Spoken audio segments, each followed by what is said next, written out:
Good morning, we are at group number 4 and we are going to explain how we did the chapter 1.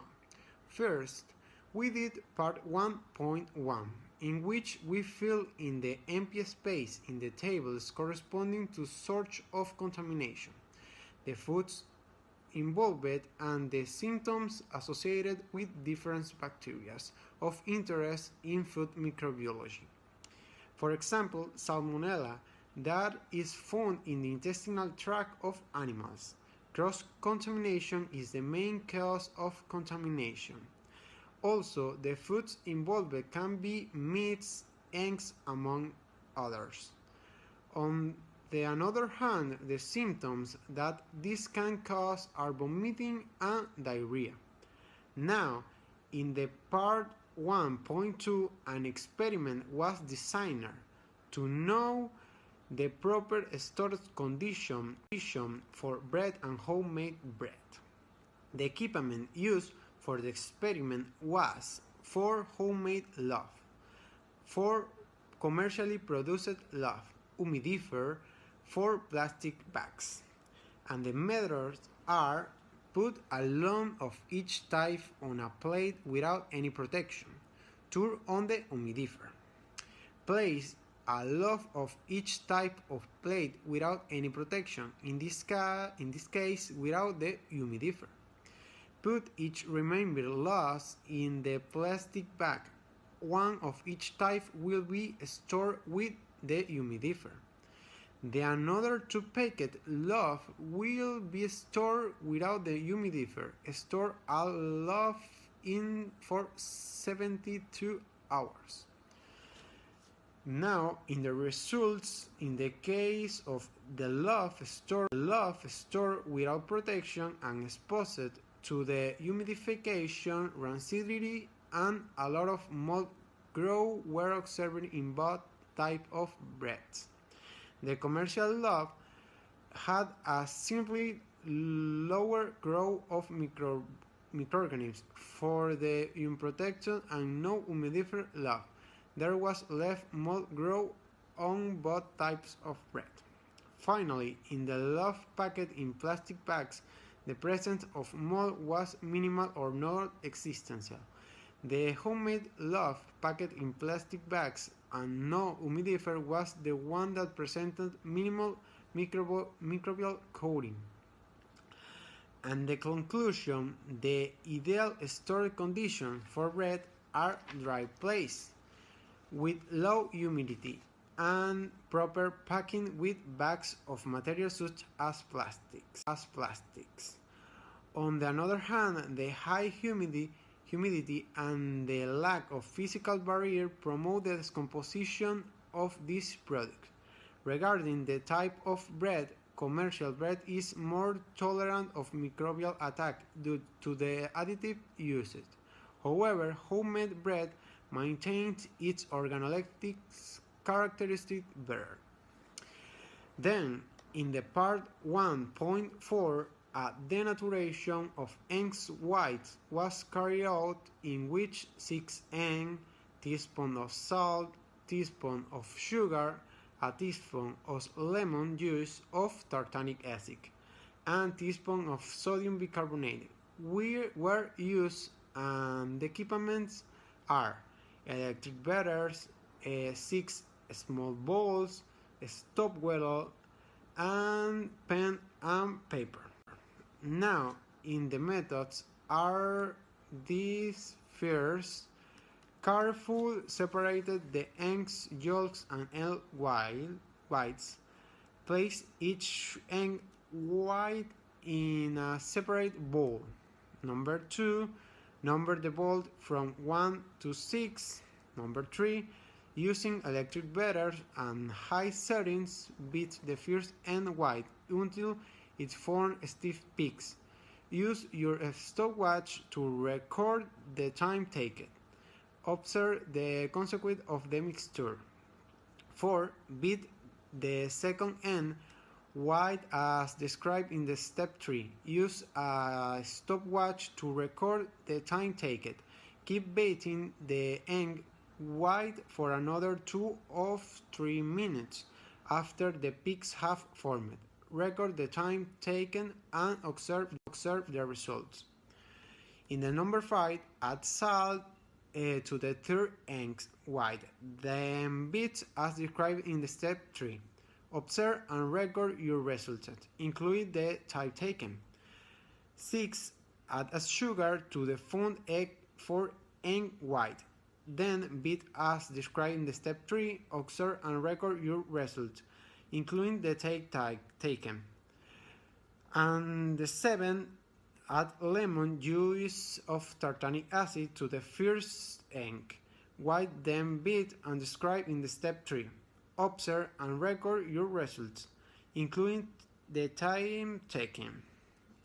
Finally, the number 8, add bicarbonate of soda to the 6th egg white, and then beat as described in the step 3. Observe and record your results, including the time taken. The results obtained were the following. The first egg was placed for 2 minutes and its final consistency was creamy. The second was placed for 4 minutes and the result was the same. The third egg was placed for 3 minutes and its final consistency was gelatinous. The fourth egg was placed 4 minutes and its consistency was pasty. And finally, the fifth and sixth eggs were placed 3 minutes and its final consistency was viscous. Finally, the questions posed were answered.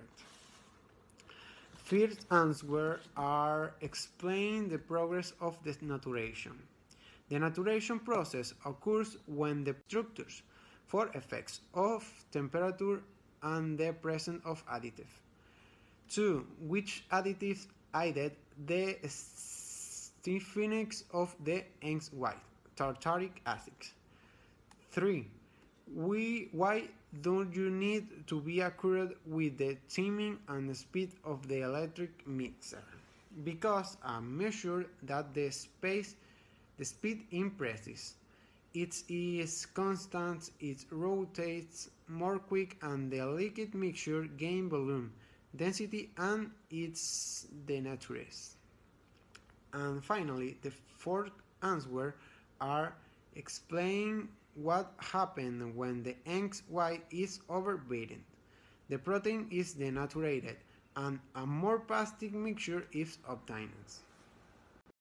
Part 1.5 Food preparation utensils and equipment. We identify the different utensils using the footnote in the book and we put the corresponding name. By example, figure 8, Peter, and so the other. Part 1.6 Making a recipe card. We did a recipe of the pieces of chocolate. The steps for the preparation are 4. First, we melt the butter in a pour-over medium heat and add the brown sugar. First, we melt the butter in a pour-over medium heat and add the brown sugar. Then, remove from heat and add eggs and vanilla essence and mix well. Then the cocoa, flowers, and coconut are added. Finally placed in a well-greased slime mold and they at 108 degrees for about 25 minutes. In base to the stress previously meant it has been made the diagrams. Part 1.7 Food additive. The additive corresponding to the established definition was placed. Also, we investigated the foods in which additives are used. For example, humectants additive correspond to the first definition. It said that prevent food products from drying out and are used in foods like ice cream cone, chocolate, hard candies with liquid center, and cheese. Then, in the activity, We searched a product to see the additive it contained. That product was Coca-Cola Light, and its additives are color E150D, sodium, cyclamate, phosphoric acid, aspartame, sodium citrate, and acesulfame. In the part 1.8 Biggest flowchart, we made a flowchart to elaborate milk arrowroot biscuits. First of all, the ingredients. These are wheat flour, vegetable oil, salt, sugar, baking powder, eggs, arrowroot flour, and milk. Now I am going to read the steps to follow. Step 1. Roast the arrowroot flour in the oven. Step 2. Leave the flour to rest until cool. Step 3. Preheat the oven at 175 degrees centigrade. Step 4. In a mixing bowl, beat butter, sugar, egg, milk and vanilla just until smooth, and then combine wheat flour, arrowroot flour, baking powder, salt, and mix well. Step 5. Knead all the ingredients until form a soft dough. Step 6. Rest the dough. Step 7. Roll out the dough on a lightly floured surface to a thickness of your liking, and cut into shape with a cookie cutter. Step 8. Bake in preheat oven from 8 to 10 minutes. Allow a bit more baking time if the dough rolls thicker. Step 9. Finally, let it cool for 5 minutes. Part 1.9. Garnish, find a word. Here we realize an alphabet soup with the indicated words, highlighting each one with a different color. In the part 1.10 Design an experiment, we design an experiment that tests the receptive qualities of an egg carton. For this experiment, we use 6 egg cartons, a fridge, a thermometer, and 3 wooden boards.